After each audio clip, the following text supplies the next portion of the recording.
Bonjour à tous. Aujourd'hui, je voudrais parler d'un sujet du jour, l'hypersensibilité et l'hyperémotivité. Souvent, on les met ensemble, l'hypersensibilité et l'hyperémotivité, alors que je voudrais bien en faire la distinction. Par exemple, tous les gens, les êtres éveillés, ont tous une hypersensibilité très développée, pour ne pas dire au paroxysme. Et pourtant, ils ne sont pas dans une hyper-émotivité, ils ne perdent pas leurs moyens quand il s'agit de s'exprimer, quand il s'agit d'être en contact avec des autres êtres humains. Personnellement, j'ai déjà beaucoup cheminé dans mes émotions pour me rendre compte à quel point on peut rester hypersensible tout en n'étant pas perturbé par ses émotions. Je me suis posé la question, quelle était cette nuance entre l'hypersensibilité et l'hyperémotivité. Et j'ai compris que derrière cette hyperémotivité, c'est toujours un manque de maturité, un manque de construction saine de la psyché humaine. Car pourquoi est-on si émotif quand nous voyons des situations de souffrance, par exemple? C'est toujours une interprétation de la réalité.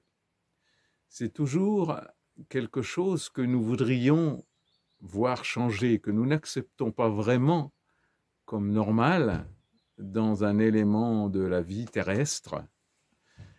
Et donc, nos émotions sont souvent un manque de distance, pas du tout un manque d'empathie. L'empathie n'est pas émotive. L'empathie, c'est être à la place de quelqu'un, de ressentir sa souffrance, son épreuve, mais pas d'être pris par son épreuve, pas d'être emmené dans son épreuve. Chacun la sienne, chacun son destin, et on peut très bien être dans l'empathie, dans la compassion maximum, tout en n'étant pas emporté avec l'autre dans ses émotions, dans ses épreuves. Et comment sortir de cette hyper-émotivité tout en gardant cette hypersensibilité?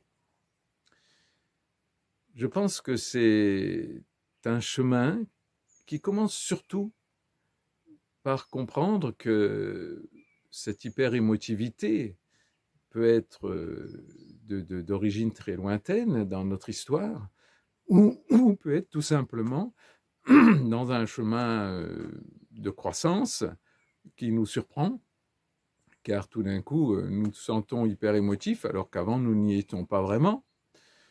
Donc, c'est tout à fait normal pour moi de passer par ce passage-là d'hyper émotivité. Au contraire, c'est bon signe. Mais c'est là où, comme nous sommes surpris de ces émotions qui nous submergent, nous pensons qu'il va falloir les enlever, qu'il va falloir lutter contre. Et je pense que c'est là l'erreur fondamentale. Nous sommes guidés tous de l'intérieur. Donc cette hyper-émotivité, si nous l'avons, c'est qu'elle est nécessaire à ce moment-là de notre chemin. Mais c'est là que, au lieu de lutter, au lieu de chercher des solutions de toutes sortes, de thérapeutes, d'huiles essentielles, de toutes sortes de choses, on peut se faire aider un peu, bien sûr, hein, c'est toujours, pourquoi pas. Hein. Mais l'important, c'est de comprendre qu'il faut arrêter de lutter contre, qu'il faut vraiment accepter ces émotions, cette hyper-émotivité, pour aller dans le sens du courant. Il y avait une parabole, une petite histoire, c'est quelqu'un qui était sur une rivière et qui s'accrochait aux branches avec le courant très fort et qui s'accrochait aux branches pour essayer de partir pas trop vite et de ne pas être emporté par ce courant. Et donc, évidemment, là, le bateau se renverse, la personne se noie, etc. Une autre personne, dans la même rivière, se met au milieu du courant et se met bien calé dans le courant et se laisse aller dans le courant. Et évidemment, là, elle suit tout à fait une route normale et elle avance tout à fait tranquillement dans ce courant. Eh bien, c'est un peu pareil avec cette hyper-émotivité.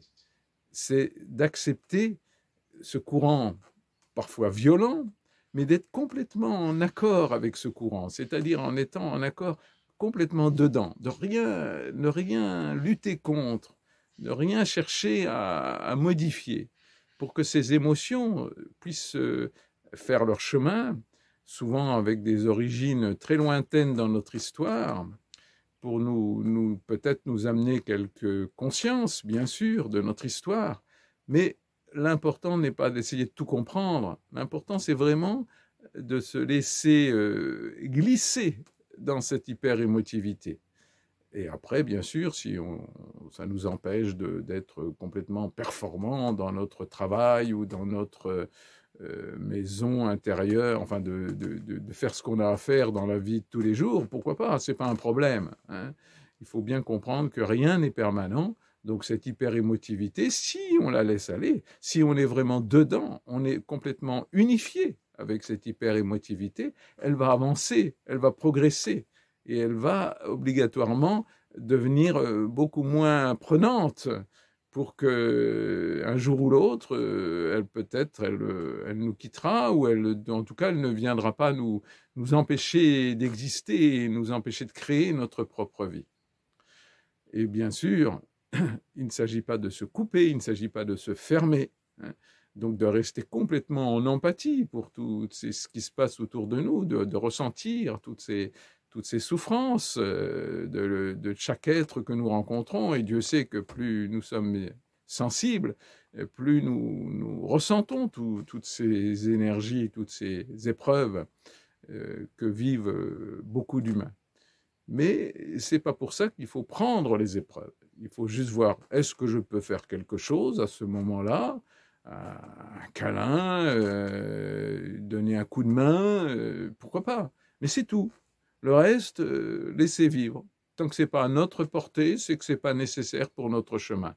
Ça n'empêche pas, je le répète, de bien ressentir tout ce que l'autre, tout ce qui passe à travers de l'autre comme épreuve, comme difficulté, comme souffrance.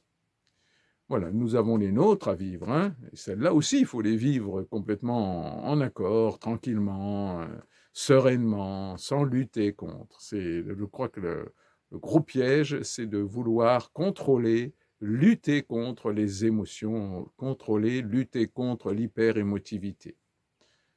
Voilà, ben je vous embrasse très très fort et je vous encourage toujours dans cette hypersensibilité, en vivant une hyper-émotivité. Si vous en avez besoin, ce n'est pas un problème, et restez heureux et restez joyeux dans ces courants tourmentés, si vous l'appelez tourmenté. Plein de bonheur à vous, plein de tendresse, et vivez bien votre destin avec le plus d'amour possible, et toujours plein de soleil dans votre cœur. Je vous embrasse tous. Au revoir.